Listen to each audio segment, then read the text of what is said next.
Christmas cheer is already here in the Las Vegas Valley, and even though we might not live in a winter wonderland, there is a place where you can experience it here in the Valley. With the new cell phone law now in effect, consumers are developing sweet tooths for Bluetooths and other hands-free devices. Waxing can be pretty irritating to the skin, especially when removing unwanted facial hair. However, there is an alternative that is less painful and more accurate. When you think of squatting, you normally think of an exercise. With the type of squatting I'm about to show you, it's an exercise, all right, an exercise in fraud and con artistry. Thanks, Byron and Michelle. Today kicks off homecoming week with festivities starting right outside the Student Union with the annual window painting and decorating contest. As you can see behind me, students are getting started on their painting right now. Christmas cheer is already here in the Las Vegas Valley, and even though we might not live in a winter wonderland, there is a place where you can experience it here in the Valley. Ethel M. Chocolate's Botanical Cactus Garden features an assortment of desert landscape by day, but at night it's transformed into a holiday light show that is a sight to see. Over 3.5 acres of desert landscaping, and every holiday season, this is our 18th year doing it, we decorate the garden. This year we have over 600,000 Christmas lights. We open it up to the public. It's a free event.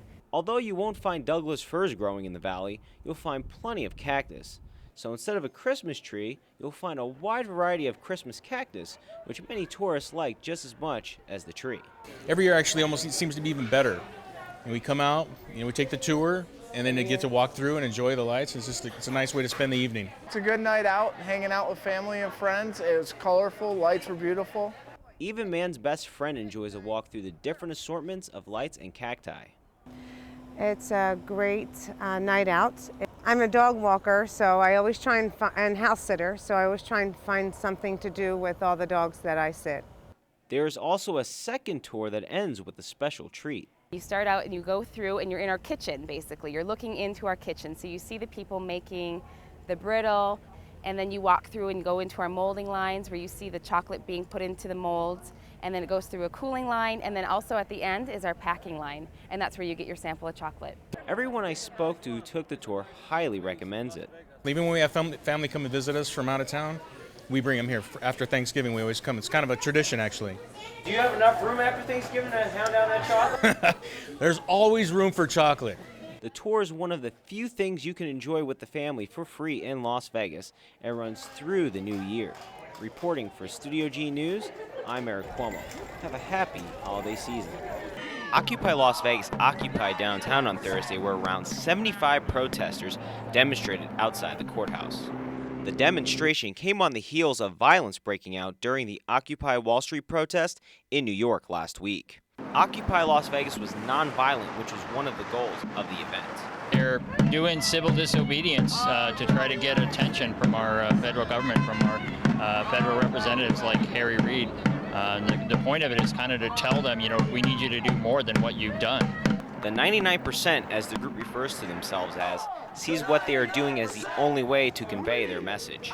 This seems to be our only avenue of recourse is, civil disobedience and public protest.